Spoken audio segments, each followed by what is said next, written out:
Assalamualaikum warahmatullahi wabarakatuh. Nama saya Meili Nur Indasari, NIM T 2018-1267. Oke, di sini saya akan menjelaskan sedikit cara membuat rencana pelaksanaan pembelajaran atau RPP Kurikulum 2013. Pertama-tama kita harus tahu dulu identitas sekolah atau instansi.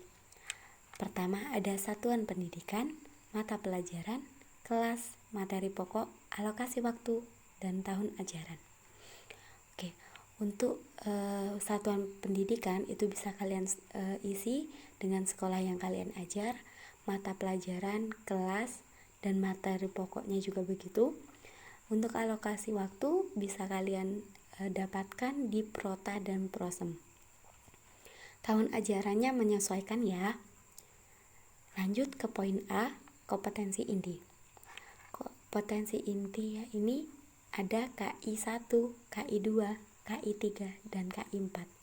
Di mana sih kita dapat KI 1, 2 sampai 4?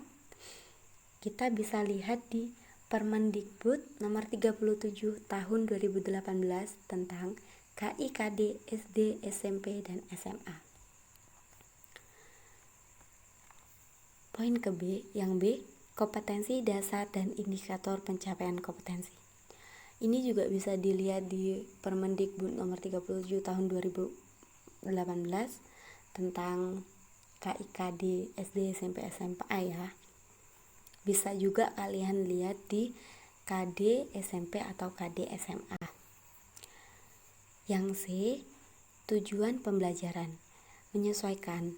Kalau di sini saya buat pertemuan 1 memulai metode resitasi siswa mendapatkan.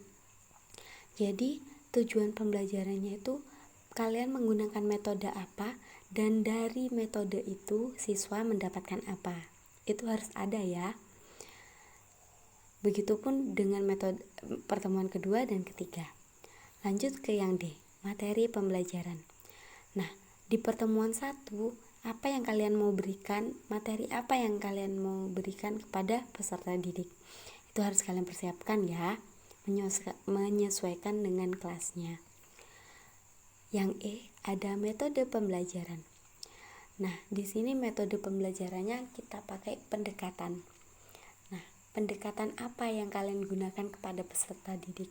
Saya menggunakan saintifik, resitasi, mind mapping, dan demokrasi. Karena saintifik itu adalah pendekatan yang harus ada di pembelajaran kurikulum 2013. Untuk yang lainnya boleh kalian sesuaikan dengan kebutuhan. Lanjut yang ke V, media pembelajaran. Nah, media pembelajaran ini disesuaikan dengan tadi ada materi pembelajaran ya. Media pembelajaran pertemuan 1. Saya hanya menjelaskan. Jadi saya menggunakan media cetak berupa buku pegangan siswa. Untuk pertemuan kedua, saya menggunakan metode mind mapping tentang dalil nakli dan juga ada buku pegangan siswa ya. Nah, jadi untuk selanjutnya, pertemuan selanjutnya kalian bisa kalian sesuaikan. Untuk yang G, sumber belajar. Sumber belajar ini adalah dari mana kalian dapat materi itu. Mungkin dari buku, kalau saya ada yang dari Al-Quran, hadis, jurnal, atau dari lainnya, internet mungkin. Bisa kalian masukkan di sumber belajar ya. Nah, yang H, poin H adalah langkah-langkah kegiatan pembelajaran. Nah, kegiatan pembelajaran itu sebenarnya kalian bisa pakai berapa aja ya. Mungkin pembelajaran tatap muka, mungkin pembelajaran alam, mungkin pembelajaran daring, itu bisa juga. Tapi di sini saya hanya menjelaskan pembelajaran tatap muka karena menurut saya pembelajaran tatap muka dan tidak itu sama saja, hanya beda medianya. Yang tatap muka dan lewat aplikasi ya. Oke, bisa dilihat di pendahuluan. Pendahuluan ini itu kalian deskripsikan kalian di pendahuluan itu apa yang kalian lakukan kepada murid. Contoh salaman, contoh lagi mengabsen kehadiran siswa itu. Nah, untuk alokasi waktunya kalian tentukan.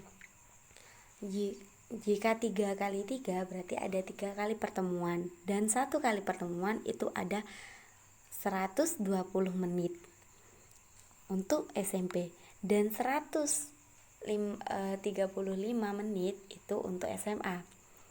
Nah, lanjut ke inti. Inti itu ada 5 di dalam kurikulum 2013 ya. Yang pertama ada mengamati, ada menanya, mengeksplorasi, mengasosiasi atau mengelola informasi, dan yang terakhir ada mengkomunikasikan. Ini bisa kalian sesuaikan dengan kebutuhan ya. Oke, kita lanjut ke poin terakhir, yakni poin penilaian. Nah, di sini ada penilaian sikap. Indikatornya itu mempercayai kitab-kitab Allah Subhanahu wa taala. Ini tergantung ya dengan KD yang kalian ambil. Yang kedua ada menunjukkan sikap toleransi sesuai makna beriman kepada kitab-kitab Allah Subhanahu wa taala. Yang ketiga bisa mengimplementasikan dalil nakli terkait beriman kepada Allah.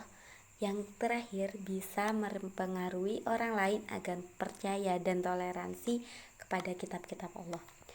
Nah, kenapa di sini tidak ada mengandung unsur pengetahuan? Misal, makna dari kitab-kitab Allah itu apa sih? Nah, kita lihat yang dari atas ya, yakni penilaian sikap. Bisa dilihat. Yang kedua ada observasi. Observasi ini bisa dilihat dari nama-namanya. Yang dari atas tadi indikatornya bisa langsung dimasukkan ke observasi. Keterangannya menerapkan perilaku jujur, disiplin, tanggung jawab, peduli gotong royong, kerjasama, toleransi, damai, serta santun dalam. Nah, itu ada di KI 1 ya. Nah, indikatornya dimasukkan ke sini. Lanjut ke penilaian pengetahuan atau tes tulis. Nah, di sini baru kita tanyakan yang di luar dari sikap ya atau perilaku. Bisa dilihat di situ tidak ada yang jawabannya itu harus mempraktekkan, karena ini penilaian pengetahuan atau tes tulis. Selanjutnya ada penilaian keterampilan atau unjuk kerja. Itu yang pertama aspek yang dinilai. Nah, membaca dalil nakli terkait beriman kepada kitab-kitab Allah. Nah, ini bisa kalian sesuaikan dengan KD kalian dan KI kalian. Untuk skor penilaiannya bisa seperti ini, mengikuti seperti ini, atau kalian mempunyai penilaian yang berbeda. Nah, untuk yang terakhir bisa dilihat di sini ada kepala sekolah, tanda tangan, dan guru mata pelajarannya atau kalian sendiri. Nah, untuk tanggal menyesuaikan.